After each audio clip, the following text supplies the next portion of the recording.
오늘 말씀은 요한복음 10장 요한복음 10장 22절로 42절 말씀입니다. 교독하도록 하겠습니다. 예루살렘에 수전절이 이르니 때는 겨울이라. 예수께서 성전한 솔로몬 행각에서 거니시니 유대인들이 애워싸고 이르되 당신이 언제까지나 우리 마음을 의욕하게 하려 하나이까.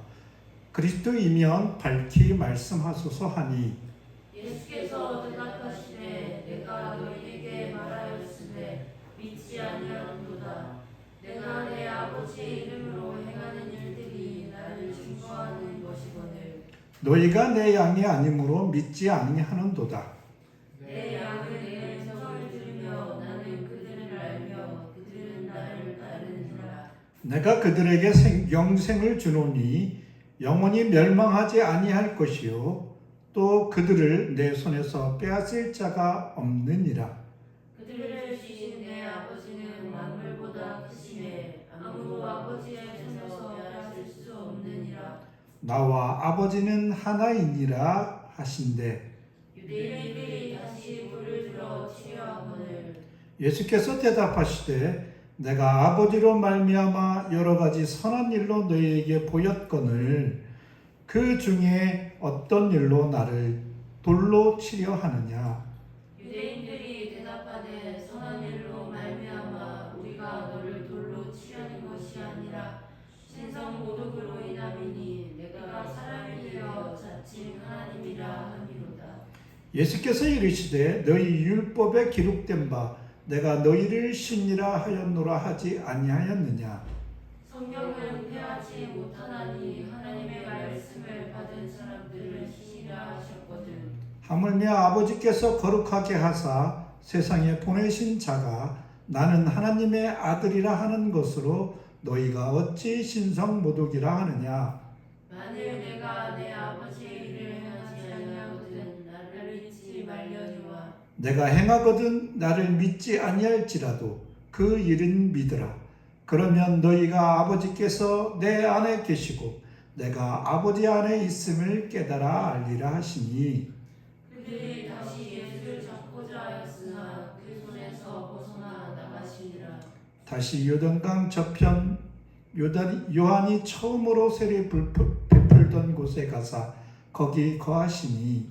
많은 사람이 왔다가 말하되 요한은 아무 표적도 행하지 아니하였으나 요한이 사람을 가리켜 말한 것은 다 참이라 하더라. 그리하여 거기서 많은 사람이 예수를 믿으니라. 아멘. 아멘.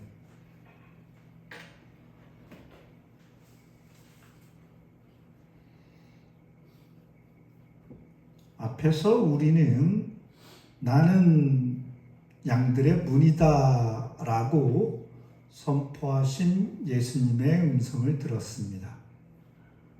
예수님으로 말미암아 들어가며 구원을 받고 그 문을 통하여 드나들며 푸른 초장을 만날 것입니다.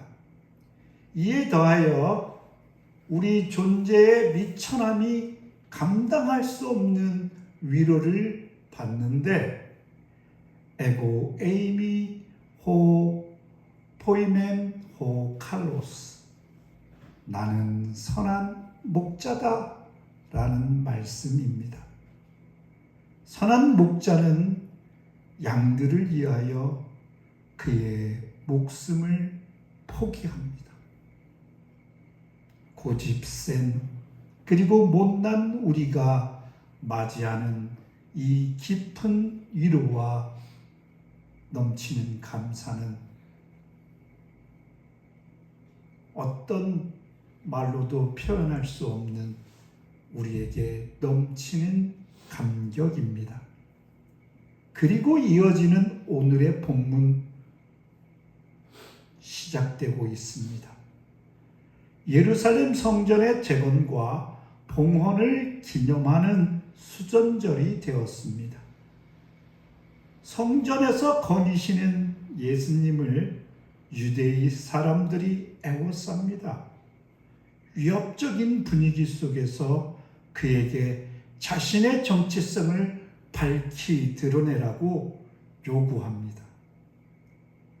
이에 예수는 말과 일들로 다 밝혔지만 그들이 믿지 않는 것이라고 답하십니다.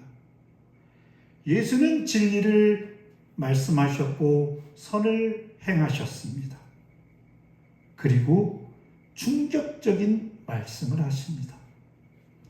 아버지 하나님과 당신님 예수께서 하나다라는 것입니다.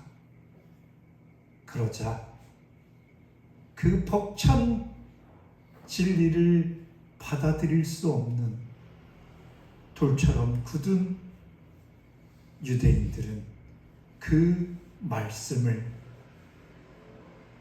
받아들이지 못하고 돌을 들어 그를 치려하였습니다.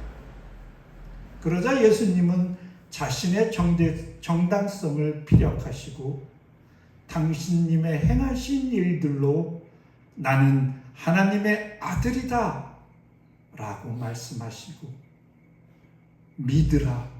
그래서 아버지가 내 안에, 내가 아버지 안에 있다는 것을 알고 깨달으라고 그들을 권합니다. 예수님과 아버지 하나님은 하나이십니다. 예수 그리스도는 하나님의 아들이십니다. 오늘 말씀 나눌 주제들입니다. 수전절의 의식 속에서 예수라는 궁극적인 성전을 몰라보는 그들의 모습 속에서 우리가 보아야 할 것이 무엇이며 우리가 들어야 할 것이 무엇이며 우리가 기억해야 할 것이 무엇이며 우리가 바라고 소망해야 할 것이 무엇인지 깨달아 아는 지혜가 우리에게 임하기를 간절히 바랍니다. 그때 예수께서 그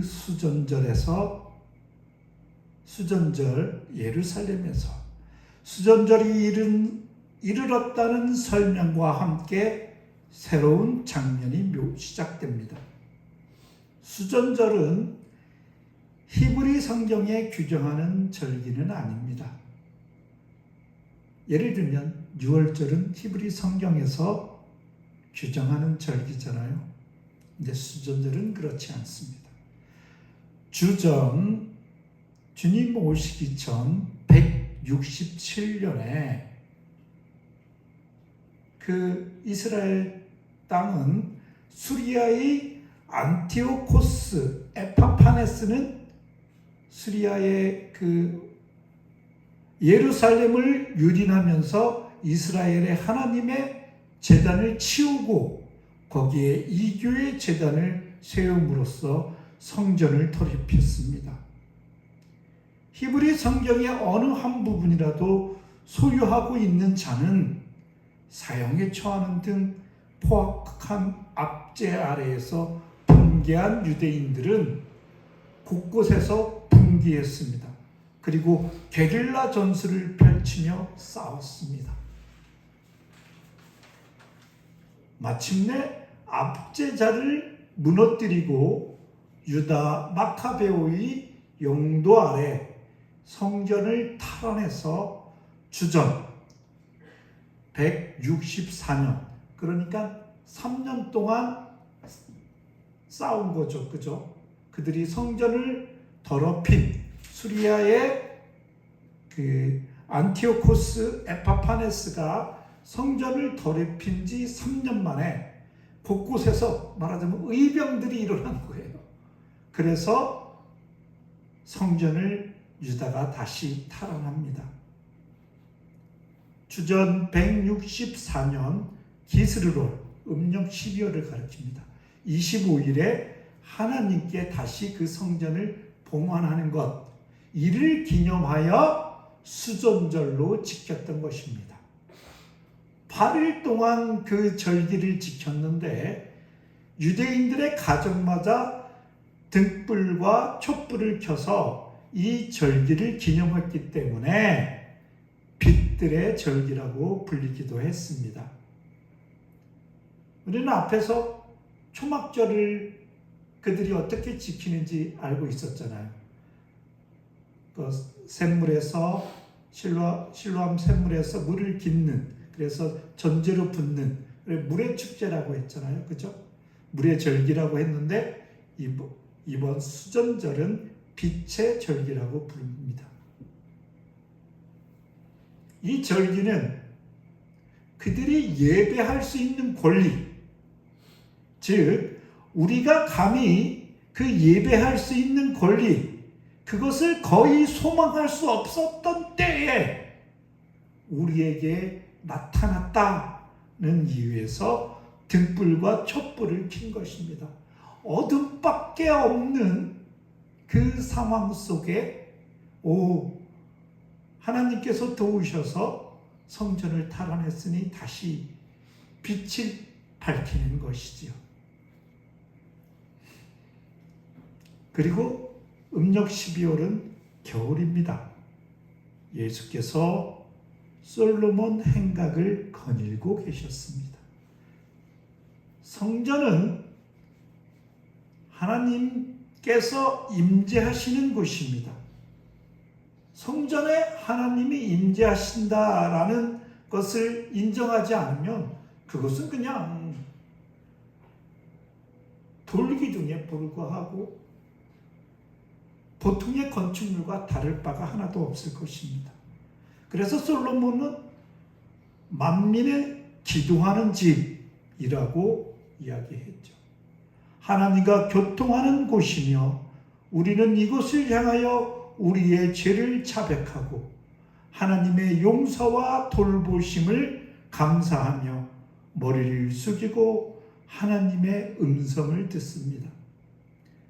성전 재봉헌을 기념하는 절기에 성전의 참 주인이신 예수께서 성전한 솔로몬의 행각을 거니시던 중에 예수님은 유대인들로부터 그의 신분과 정체를 단번에 속 시원하게 밝히라는 요구를 받으신 것입니다. 한번 생각해 보세요. 이제 새롭게 성전이 봉헌되고 예수님께서 성전한 솔로몬의 행각을 거닐고 계십니다. 그 성전에 계셔야 마땅하신 예수님께서 그 성전 안에 계신 것입니다. 그랬을 때 유대인들은 다가와 어쩌면 그것이 몹시도 안 입고 왔을 것입니다. 왜냐하면 그 성전에서는 자신들만의 가르침이 자기들의 전통으로 세워진 유대교가 가르치기를 원하는데 그곳에 느닷없이 예수님께서 나타난 것입니다. 그러니 안 입고 기도하고 위기의식도 느꼈을 것입니다.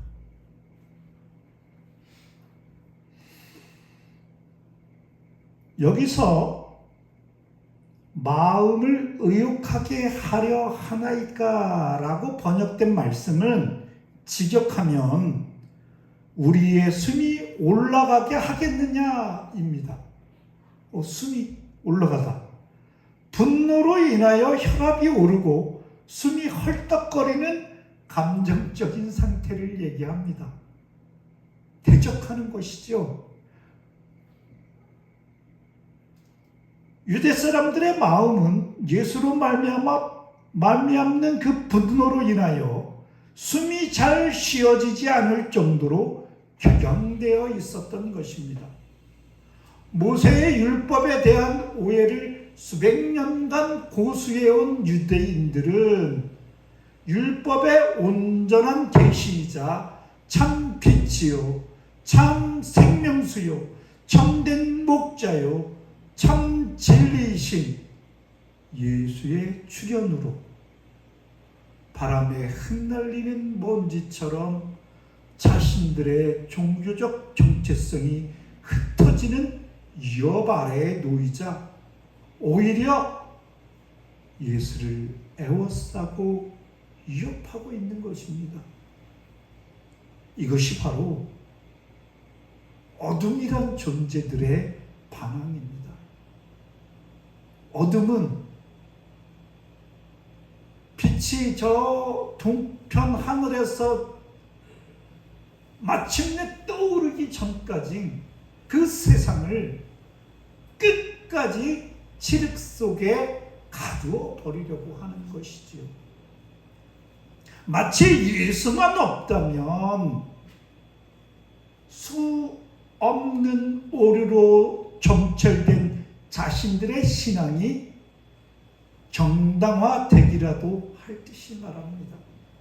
그들이 지금까지 수없이 많은 그 형식적이고 의례적이고 의식적인 그리하여 외식하는 모습으로 나타나는 그들의 삶, 마른 번지를 하나 삶은 온통 썩는 내가 진동하는 그들의 삶,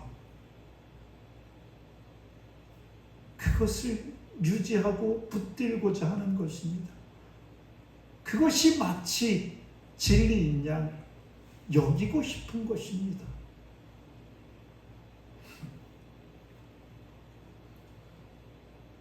예수께서는 분명하게 이미 너희들에게 밝히 말하였으나 너희들이 믿지 않는다고 말씀하십니다.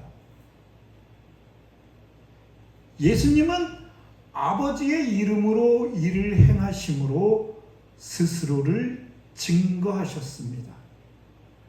예수님의 행하신 일들은 예수님이 누구신지에 대한 설명입니다. 가깝게 보더라도 날 때부터 맹인인 자의 눈을 뜨게 하셨습니다. 맹인을 보자마자 저가 내가 저의 눈을 뜨게 하면 저가 나를 믿을 것이다 라는 생각을 한 것이 아닙니다.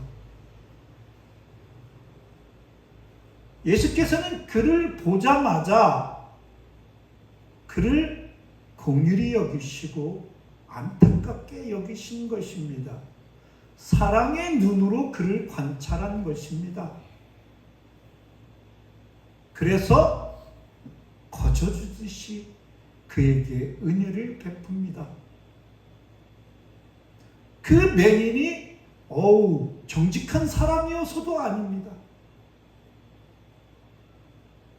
그의 어떠한 땐 그가 인물이 좋아서도 아니고 그가 부잣집 아들이었어도 아니고 대통령 아들이어서도 아니었습니다.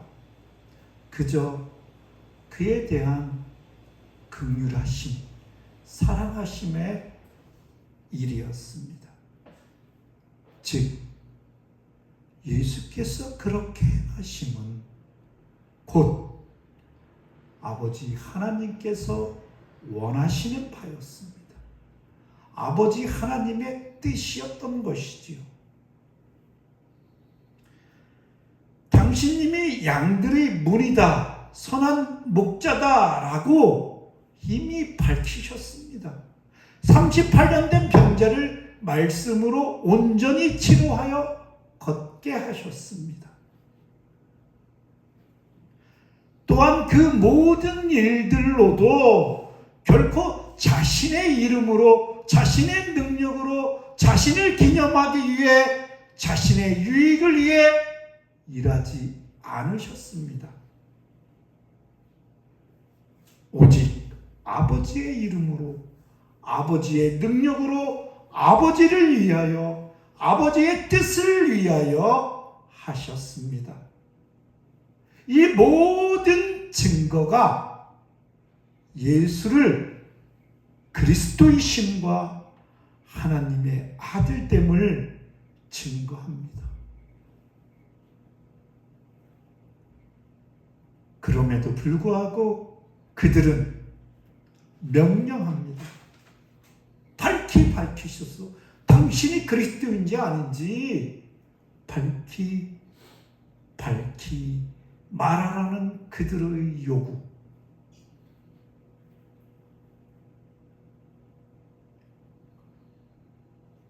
참으로 어이가 없는 것입니다. 우리도 또한 이 땅에서 기독인으로 크리스찬으로 살아갑니다. 하나님께 넘치도록 풍성하신 자비와 사랑 안에 거하여 살아가고 있습니다. 만약에 아버지 하나님께서 용서하심과 그 자비하심을 단 한순간이라도 멈춘다라면 우리는 이미 멸망의 나락으로 떨어져 있을 것입니다. 그럼에도 불구하고 못난 우리는 가끔 요구합니다. 아버지 하나님과 예수님께 우리를 사랑하심을 밝히 보이소서라고. 얼마나 어리석은 노릇입니까? 그가 그렇게 말하는 그 순간에도 하나님은 당신의 사랑하심을 놓지 않고 계시다는 사실을 깨닫지 못합니다. 다만 우리가 그렇게 요구하는 것들은 우리들이 처한 상황적인 것들이 주를 차지할 것입니다. 아버지 하나님, 제가 이러저러한데요, 아버지 하나님이 사랑하심이 느껴지지 않습니다. 사랑하시는 거 맞습니까? 라고요. 우리는 이 유대인들과 더불어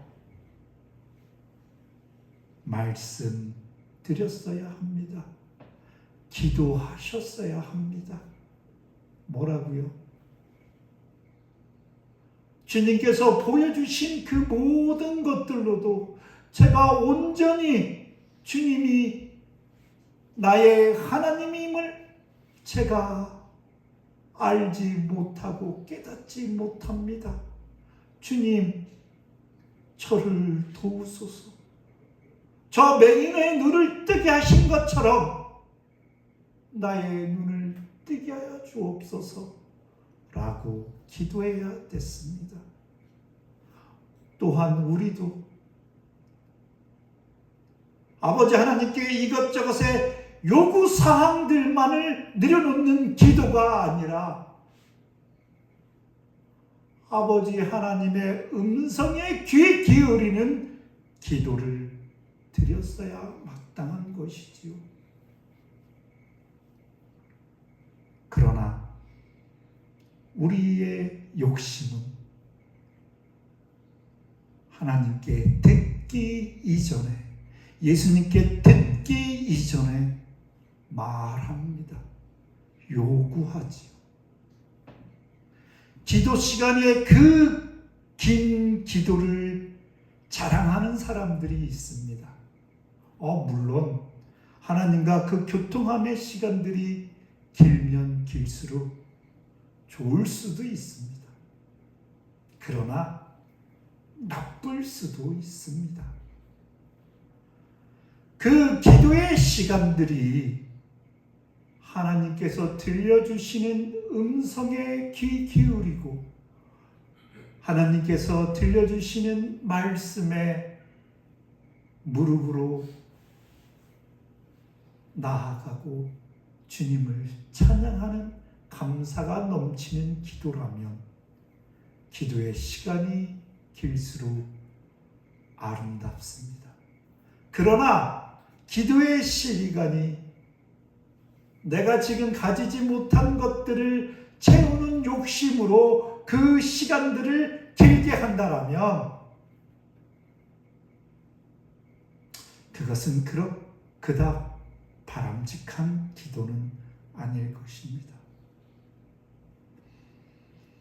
예수께서는 그들의 문제의 핵심이 예수님께서 말씀하지 않으심에 있지 않고 그들이 듣지 않고 있음과 그들이 믿지 않음에 있다고 말씀하시는 것입니다. 유대인들은 예수의 양들에 속하지 않습니다. 그래서 예수께 속한 양들이 예수의 음성을 듣고 예수를 따르는 반면 그들이 예수께 속하지 않으므로 듣기는 들어도 듣지 못하며 보기는 보아도 보지 못하고 알기는 알아도 믿지 못하는 것입니다. 그들의 믿지 못함은 하나님께서 가로막은 것이 아닙니다. 그들 자신의 자발적인 완악함으로 인하여 스스로를 선한 목자의 음성으로부터 소외시켰기 때문입니다. 말씀을 듣는다는 것은 말씀을 인생의 질서로 삼는다는 것이며 그 바뀐 삶의 질서에 따라 행동도 바뀌게 되는 것입니다. 유대인들은 인간적인 의미에서 장로들의 해석들을 따르고 그것을 인생의 질서로 삼았습니다. 그러다 보니 모든 인간적인 오류들로 가득했죠. 그들은 예수께 말씀을 들었어야 하는 것입니다. 그래서 그들의 인생의 질서, 그것을 예수님의 말씀으로 삼았어야 됩니다.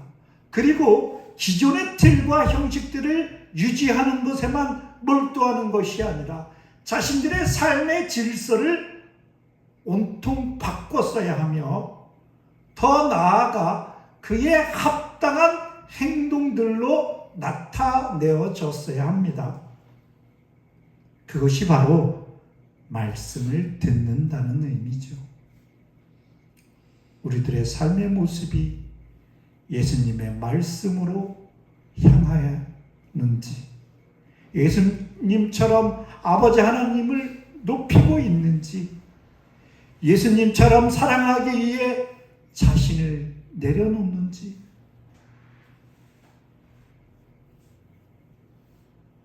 예수님은 우리에게 영원한 생명을 주십니다. 그 방법은 당신께서 십자가에서 멸망당하시는 방법입니다. 그러기에 그에게 속한 자들은 영원히 멸망당하지 않게 하실 것입니다. 아버지께서 동일하신 사랑하심으로 예수님을 죽은 자 가운데서 일으키십니다.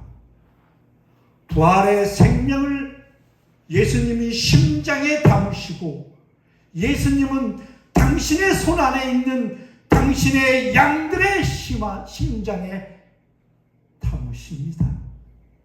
어떤 자도 예수의 손 안에서 당신의 양들을 빼앗을 수 없습니다. 누구도 하나님 아버지께서 당신의 양들을 빼앗을 수 없습니다. 왜냐하면 예수 그리스도와 아버지 하나님은 하나이시기 때문입니다. 어떻게 하나이냐? 양들에 대한 사랑하심에서 하나이십니다. 이 말인즉슨 예수님께서 멸망당하시는 부분, 그리고 그를 부활시키시는 것, 이것도 같은 방법으로서 예수님뿐만 아니라 아버지께서도 당신의 독생자 되신 예수를 멸망시키시고 부활케 하시는 것까지 동일하게 하나의 목적으로 하나이신 것이지요. 또한 세상을 공의로 심판하심에 하나이십니다. 세상의 정의가 사라지고 공의로 심판함이 사라진 이때에도 지금도 하나님의 세상에 대한 공의로 심판하심은 불변하는 진리이고 영원할 것입니다. 아버지 하나님과 예수 그리스도는 거룩하심과 선하심에서 또한 하나이십니다. 여기서 29절을 한번 봅시다. 그들을 주신 내 아버지는 만물보다 크심에 아무도 아버지 손에서 빼앗을 수 없느니라는 말씀입니다. 그것을 원문 단어 순서대로 나열하면 주의하여 들으시기 바랍니다. 이렇게 됩니다. 아버지, 그가 내게 주신 것이 만물보다 크매 아무도 그것을 빼앗을 수 없느니라. 손에서 아버지의가 됩니다. 하나의 독법은 내 아버지가 내게 주신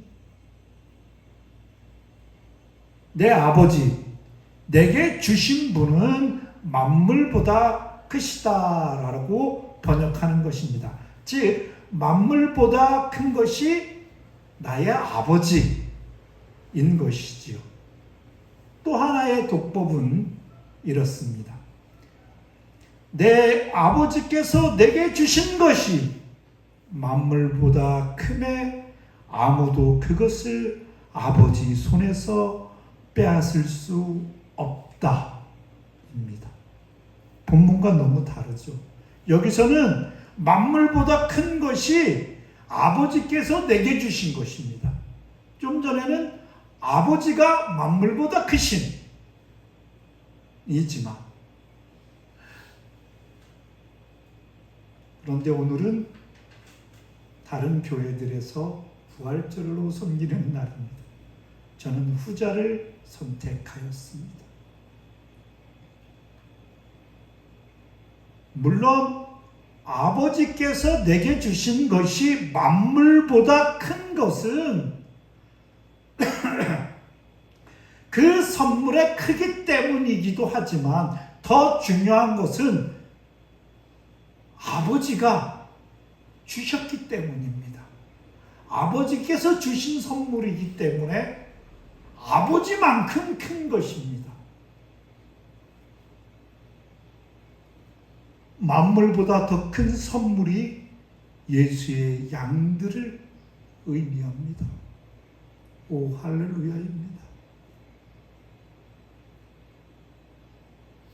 우리 하나하나가 세상 만물보다 귀하고 귀하다라고 예수님은 고백하고 계신 것입니다. 그러니 우주보다 크신 예수 그리스도께서 나 하나를 위하여 십자가에 달리심이 마땅하지요. 그 양들을 사랑하시는 예수께서 그와 그 뜻에 하나이신 하나님 아버지께서 그 양들의 가치, 양들 전체가 아니라 우리 하나하나의 가치를 만물보다 더 크게 생각하시고, 그렇게 생각하실 뿐만 아니라 그렇게 행하시고 역사하고 계신 것입니다. 우리는 아버지 하나님과 예수 그리스도께서 만물보다 더욱 사랑하시는 당신의 양입니다.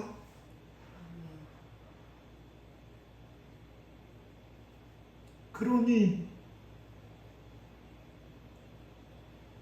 못나고 못난 우리일지언정 우리의 가치가 얼마만큼 큰지 하나님께서 우리를 위로하고 우리를 지탱하고 계십니다. 어떤 존재에게 있어서의 가치는 그에게 각자마다 다 다릅니다. 우리는 지나가는 소자,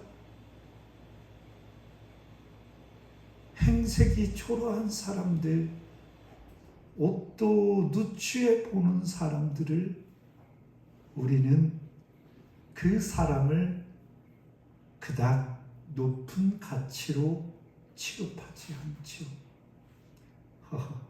나보다 낮은 자이구나 라고 생각합니다. 그러나 이것은 얼마나 잘못된 눈으로 보고 있는지 오늘 예수께서 말씀하시고 계신 것입니다. 그 한 사람의 가치는 만물보다 크노라. 크다. 예수님은 우리에게 그 사랑하심의 크기와 높이와 깊이를 우리에게 알리시고 계신 것입니다. 그런 점에서 나와 아버지는 하나이다 라고 예수께서 우리에게 한없는 위로를 전하시자 유대인들은 심판의 돌을 들어 예수를 치려 했습니다.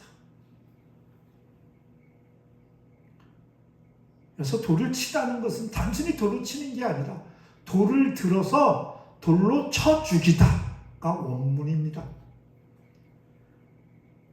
그 이유는 선한 일로 말미암지 않고 신성 모독 때문이며 사람으로 내가 스스로를 신으로 만들기 때문이라고 주장하고 있습니다.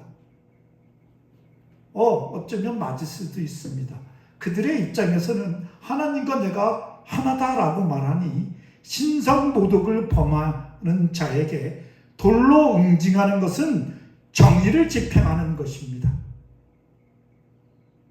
그러나 예수 입장에서는 아버지와 자신이 하나라는 말을 자신의 선한 일들로 인해 그 말의 진실성이 이미 입증되었다라고 말씀하시는 것입니다. 여기서 그 유대인들의 외식이 얼마나 형편없는가, 외식함이 얼마나 잘 드러나는가를 또한 보여줍니다. 그들은 말로 인해서 죽인다. 예수께서 행하신 것을 보지 않는다. 라고 얘기하고 있는 것입니다.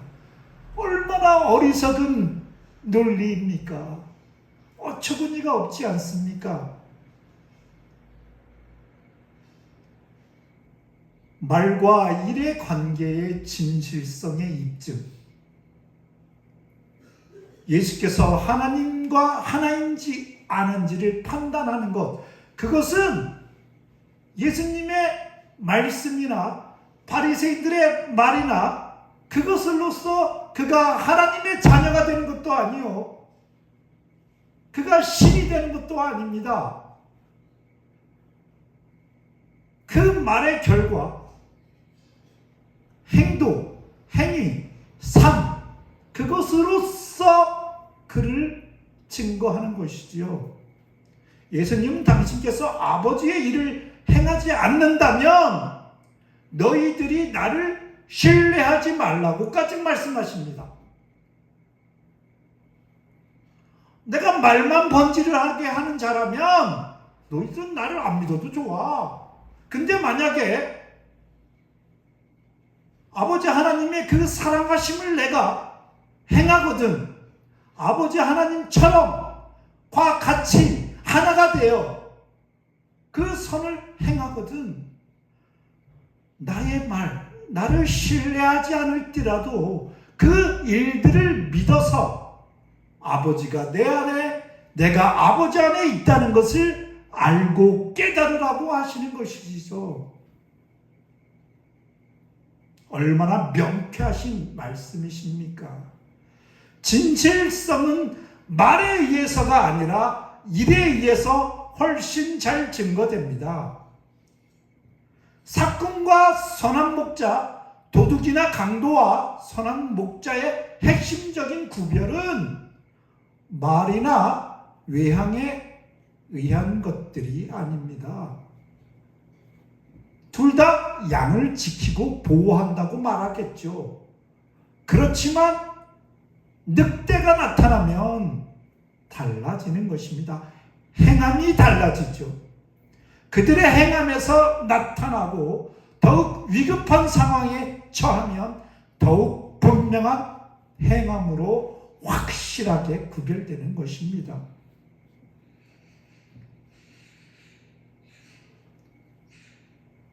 예를 들어 갖고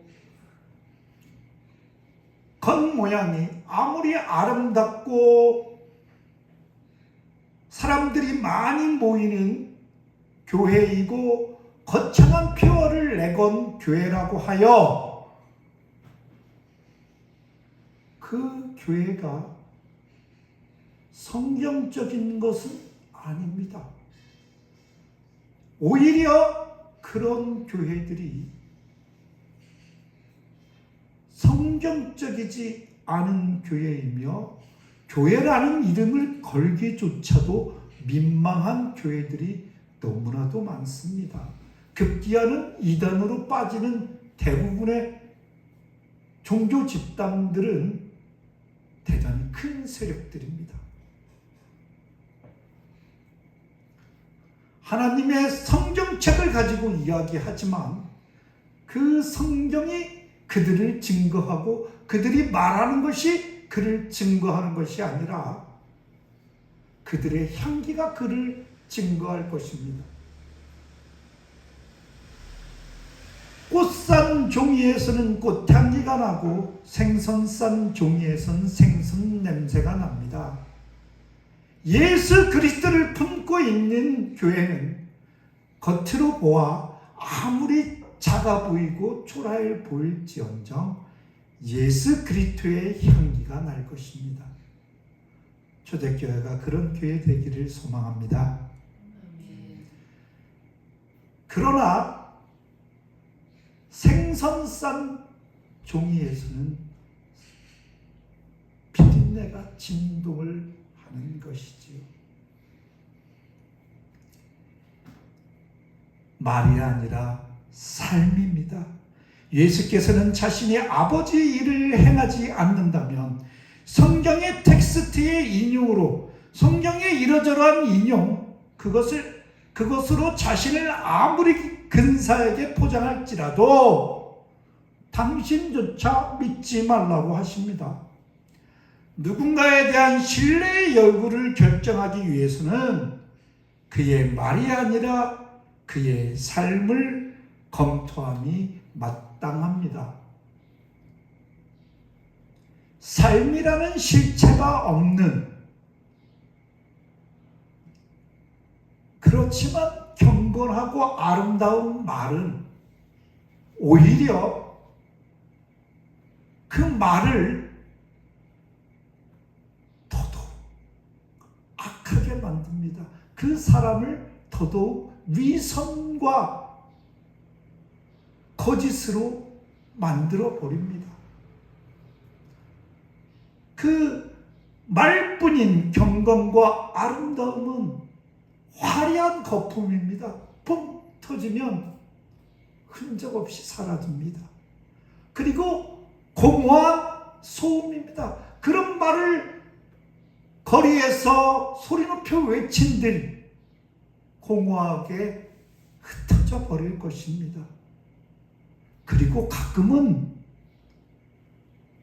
많은 정치인들에게서도 나타나는 현상인데 은밀한 거짓이고 교활한 가식입니다. 정직하게 살아라, 거짓말하지 말라 말함으로써 마치 자기가 정직한 것이냐, 거짓말 없음이냐, 선하게 살아라 라고 말함으로써 자기의 선함 없음을 덮으려는 은밀한 거짓이고 교활한 가식입니다. 사랑하는 초대교회 여러분,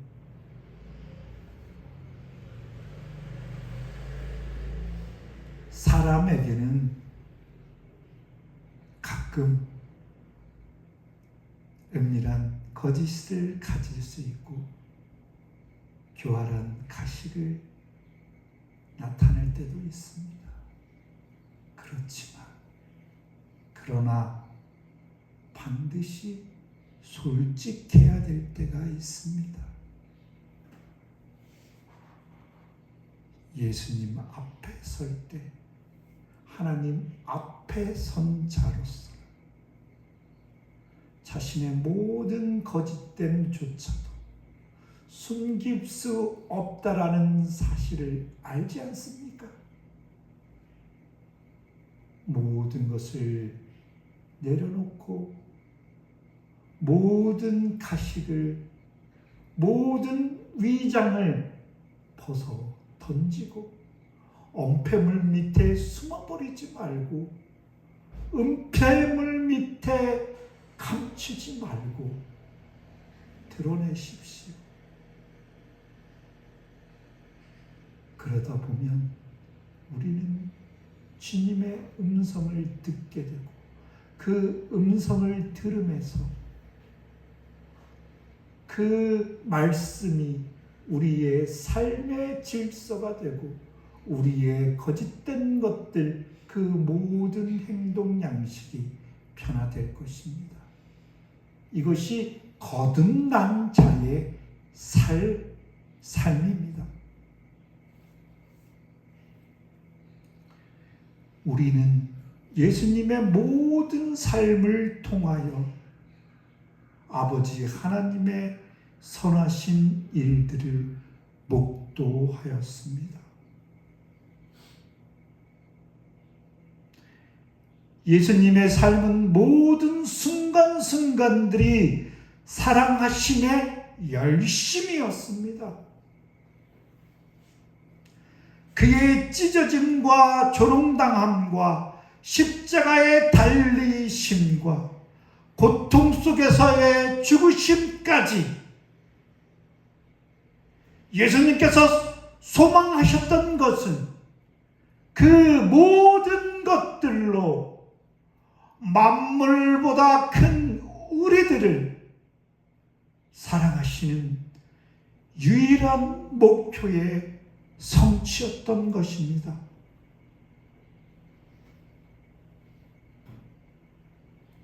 그 결과 하나님과 하나님의 아들이신 예수와 성령님의 그 사랑하심을 받아 알고 깨달아 성삼위 하나님께 참된 믿음으로 예배하는 우리가 되기를 소망합니다.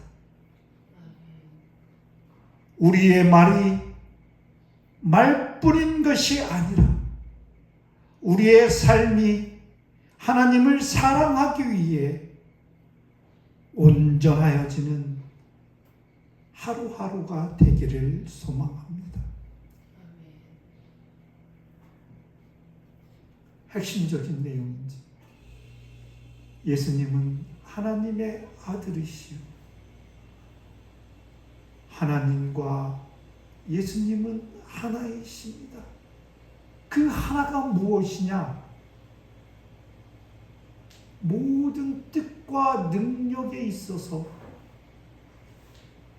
동일한 본질이신데 그 내용인즉슨 만물보다 큰 나에 대한 사랑하심이죠. 그러니 모든 의심의 구름을 지워버리고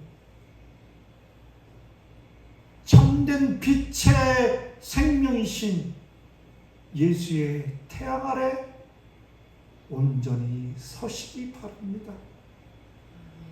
그 한량없는 빛살을 내리며 사시기 바랍니다. 그 기쁨과 환희 속에 모든 절망의 고비들을 넘고 우리의 삶 자체가 아버지 하나님을 영화롭게 하고 아버지 하나님을 기쁘시게 하는 그 유일한 소망 아래 살아가시는 초대교회 성도 여러분 되시기를 예수 그리스도의 이름으로 축원합니다. 사랑과 은혜가 풍성하신 아버지 하나님, 은혜를 감사합니다. 예수님의 삶을 닮아가기를 소망합니다.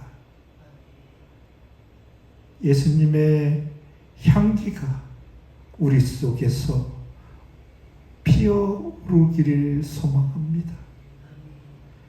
생명의 빛 되신 예수의 그 모든 사랑하심이